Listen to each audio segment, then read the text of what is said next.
আল্লাহু আকবার, লা ইলাহা ইল্লাল্লাহু আল্লাহু আকবার, ওয়ালিল্লাহিল হামদ। প্রিয় বন্ধুরা, আসসালামু আলাইকুম ওয়া রাহমাতুল্লাহি ওয়া বারাকাতুহু। আগামীকাল পবিত্র ঈদুল আজহা। ঈদুল আজহার দিন আপনার সর্বপ্রথম কাজ হলো ফজরের নামাজ জামাতের সাথে আদায় করা।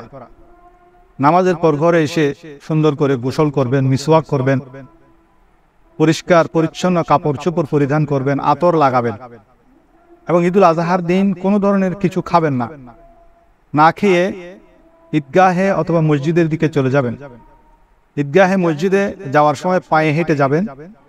পায়ে হেঁটে যাওয়ার সময় তাকবীর পড়বেন, আল্লাহু আকবার, লা ইলাহা ইল্লাল্লাহু ওয়াল্লাহু আকবার, ওয়ালিল্লাহিল হামদ।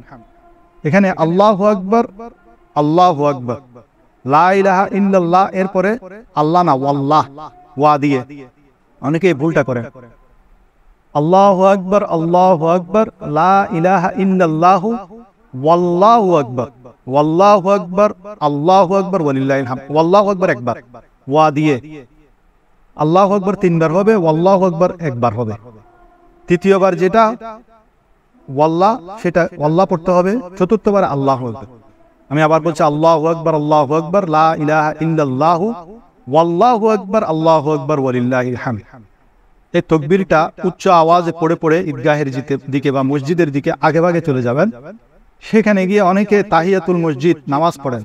ঈদের দিন মনে রাখবেন, মসজিদে গিয়ে বা ঈদগাহে গিয়ে কোনো ধরনের নফল নামাজ নাই। ঈদের দিন তাহিয়াতুল ওযুর নামাজ, কোনো দখলুল মসজিদ নামাজ, এই সমস্ত নামাজ পড়া থেকে বিরত থাকবেন। এরপর ইমাম সাহেব যে বয়ান করে মাসলা মাসাইল বলে, সেগুলো মনোযোগ দিয়ে শ্রবণ করবেন, সেই মোতাবেক আমল করবেন। এবং ঈদের বয়ানের পরে ইমাম সাহেব যে নামাজ পড়াবেন, নামাজের নিয়মটা অনেকে জানেন না। ঈদের নামাজের নিয়ম হলো, যে নিয়ত করবেন নাওয়াইতু আন উসাল্লিয়া লিল্লাহি তাআলা রাকাতাই সালাতিন ঈদুল আজহা মাআ সিত্তাতি তাকবীরাতি ওয়াজিবিল্লাহি তাআলা মুতাওয়াজ্জিহান ইলা জিহাতিল কাবাতুশ শরীফাতে আল্লাহু আকবার করে নিয়ত বাঁধবেন। নিয়ত বেঁধে সানা পড়বেন। সানার পরে ইমাম সাহেব তিনটা অতিরিক্ত তাকবীর পড়বেন। সেই তাকবীর সমূহে আপনি আল্লাহু আকবার হাত তুলে ছেড়ে দিবেন, আল্লাহু আকবার হাত তুলে ছেড়ে দিবেন, আল্লাহু আকবার হাত তুলে হাত বেঁধে ফেলবেন। তারপর ইমাম সাহেব কেরাত পড়বেন, রুকু সিজদা করে। দ্বিতীয় রাকাতে যখন উঠবেন, দ্বিতীয় রাকাতে প্রথমে সূরা কেরাত পড়ে রুকুতে যাওয়ার আগে ইমাম সাহেব আবার তিনটা তাকবীর বলবেন।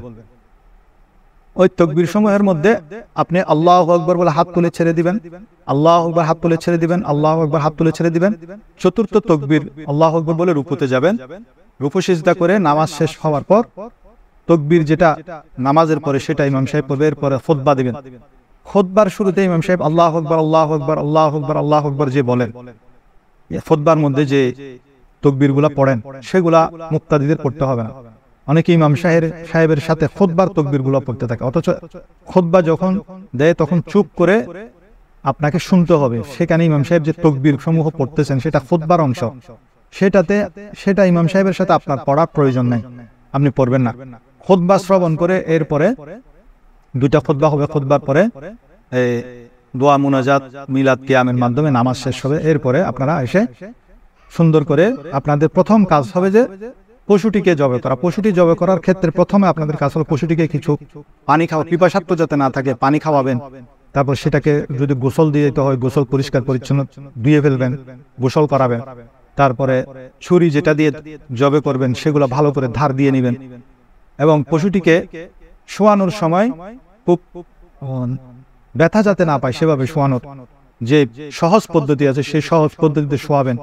সেটার পা সমূহ থাকবে, চারটি পা থাকবে কেবলার দিকে, মাথা থাকবে দক্ষিণ দিকে, লেজ থাকবে উত্তর দিকে, পা থাকবে পশ্চিম দিকে, সেভাবে শোয়াবেন। এবং ইমাম সাহেব বা যিনি জবে করবেন, যার পশু সে জবে করাই উত্তম। যিনি জবে করবেন তিনি কেবলামুখী দাঁড়াবেন, দাঁড়িয়ে ছুরিটাকে খুব ভালোভাবে ধার করাবেন। এবং একটা জিনিস মনে রাখবেন, একটি পশুকে আরেকটি পশুর সামনে জবে করা থেকে বিরত থাকবেন। ভালো করে ছুরিটি ধার করিয়ে সেটা দিয়ে জবে করবেন। জবে করার সময় মনে রাখবেন যে পশুর যে 4টি রগ আছে, খাদ্যনালী, শ্বাসনালী এবং রক্তনালী, এই 4টি রগ যাতে কাটা যায় সেদিকে খেয়াল রাখবেন, এবং সমস্ত রক্ত যাতে বের হয়ে যায়, দ্রুততার সাথে রক্ত বের হয়ে যায় সেদিকে খেয়াল রাখবেন। অনেকে গরু তাড়াতাড়ি ঠান্ডা হওয়ার জন্য এখানে ছুরির আগা দিয়ে, সেখানে তারা বিশেষ করে কসাইরা ছুরির আগা দিয়ে হলকের মধ্যে তারা গুঁতা দেয়, এর কারণে রক্ত সবগুলো বের হয় না, গরু তাড়াতাড়ি নিস্তেজ হয়ে যায়, তারা দ্রুততার সাথে কাজ সারা জন্য কাজটি করে। এটা করতে দিবে না। এটা করলে গরুর শরীরের ভিতর থেকে সমস্ত রক্ত বের হতে পারে না, আগে থেকে সেটা ঠান্ডা হয়ে যায়, রক্তগুলো সেখানে থেকে যায়। গরুর রক্তের সাথে, গোস্তের সাথে যদি রক্ত থাকে সেটা শরীরের জন্য অনেক ক্ষতিকর। সেজন্য সেটা যাতে না করে, সে নিয়ম অনুযায়ী 2-3 মিনিট সময় লাগে, 2-3 মিনিট 4 মিনিট যতক্ষণ লাগে, যখন ঠান্ডা হবে তারপর সেটা প্রসেসিং সেটা করবেন, সেটা খালানোর কাজ শুরু করবেন। ঠান্ডা হওয়ার আগে সেটাকে খালাবেন না। এবং মনে রাখবেন যে পশু জবে করার সময় যে দোয়া সমূহ আছে, অনেকে সেগুলো জানে না। দোয়া জানেন না জানেন, শুধু আপনি নিজের গরু নিজে যদি জবে করেন, বিসমিল্লাহি আল্লাহু আকবার এটা বলে জবে করে দিলে আপনার পশু জবে হয়ে যাবে। এতটুকু বলতে পারলে হবে, এতটুকু বলাটা আপনার জন্য খুব জরুরি। বিসমিল্লাহি আল্লাহু আকবার। একটা পশু যদি একজন কিছুক্ষণ ছুরি চালিয়ে আরেকজন ছুরি ধরে, তাকেও বিসমিল্লাহ আল্লাহু আকবার বলতে হবে। আবার অনেক সময় দুইজন একসাথে ছুরি ধরে, দুইজনে ধরলে দুইজনকে বিসমিল্লাহ আল্লাহু আকবার বলতে হবে। সেই জিনিসটা খেয়াল রাখবেন। আর জবে করার পর আপনারা পশুর গোশত রান্না করার পরে, তারপর এই রান্নাকৃত গোশত দিয়ে খাওয়াটা, প্রথম কোরবানির দিন খাওয়াটা সুন্নত। এখন আপনার যদি প্রসেসিং করতে করতে একদম মাগরিবের পর এশা রক্ত হয়ে যায়, তখন তো আর পারবেন না, তখন আপনারা কাজও করতে পারবেন না। সেজন্য তখন আপনারা খেয়ে নেবেন। অনেক সময় যারা ভাগে কোরবানি করেন, ভাগটা করতে করতে সন্ধ্যা হয়ে যায়, তখন আপনারা খেয়ে নেবেন। এরপরে আপনারা কাম করার পরে আপনারা নখ চুল যেগুলো এতদিন কাটেন না সেগুলো কেটে ফেলবেন, তাহলে আরেকটা কোরবানির সওয়াব আপনারা অর্জন করতে পারবেন। তো এভাবে আমরা ঈদের দিনটাকে কাটাবো। আর কোরবানির গোশত যদি আপনারা ভাগে কোরবানি করেন, তাহলে অবশ্যই ওজন করে মেপে মেপে ভাগটা, যার যার ভাগ তাকে বুঝিয়ে দিবেন, যাতে কারো মনের মধ্যে কোনো ধরনের খটকা না থাকে।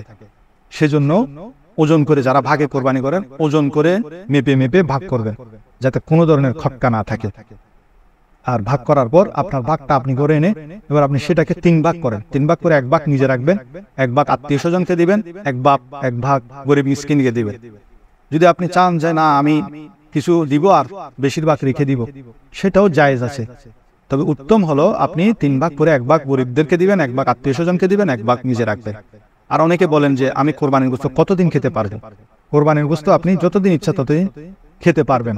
এর মধ্যে কোনো বাধ্যবাধকতা নাই যে এতদিনের মধ্যে খেতে হবে, মুহররমের ভিতরে খেতে হবে বা মুহররমের পরের খেতে হবে, এই ধরনের কোনো বাধ্যবাধকতা নাই। যতদিন ইচ্ছা ততদিন আপনি রেখে খেতে পারবেন। কারণ ইসলামের প্রথম যুগে এটাকে 3 দিনের বেশি খাওয়ার জন্য নবীজি নিষেধ করেছিলেন, কিন্তু পরবর্তীতে যখন মুসলমানদের মধ্যে সচ্ছলতা দেখা দিল, তখন নবীজি সেই হুকুমটা উঠিয়ে নিয়েছেন, বলেছেন যে তোমাদের ইচ্ছা মতো যতদিন ইচ্ছা ততদিন রেখে তোমরা কোরবানির গোশত খেতে পারবে। আর কোরবানির গোশত খাওয়াটা সেটাও নবীজির সুন্নত। আমার নবীজি নিজ হাতে কোরবানি করতেন এবং কোরবানির পশুর গোশত খুব শৌকের সাথে খেতেন। সেজন্য কোরবানির গোশতটাকে তাবররুক মনে করে খাবেন। অনেকে বলে আমার প্রেসার এই সে, এগুলো না বলে আপনি, এটা তো আল্লাহ মেহমানদারি করতেছেন, আল্লাহ হলেন মেজবান, আমরা হলাম কোরবানির দিন আল্লাহর মেহমান। সেজন্য শৌকের সাথে খেয়ে ফেলবেন, ইনশাআল্লাহ। আপনার রোগ থাকলে রোগও অনেক সময় ভালো হয়ে যাবে। এটা এমন একটা বরকতময় এই কোরবানির গোশত, সেজন্য শৌকের সাথে কোরবানির গোশত খাবেন, নবীর সুন্নত মনে করে খাবেন। আল্লাহ রাব্বুল আলামিন আমাদের প্রত্যেকের কোরবানিকে কবুল করুন, আমিন। আসসালামু আলাইকুম ওয়া রাহমাতুল্লাহি ওয়া বারাকাতুহু।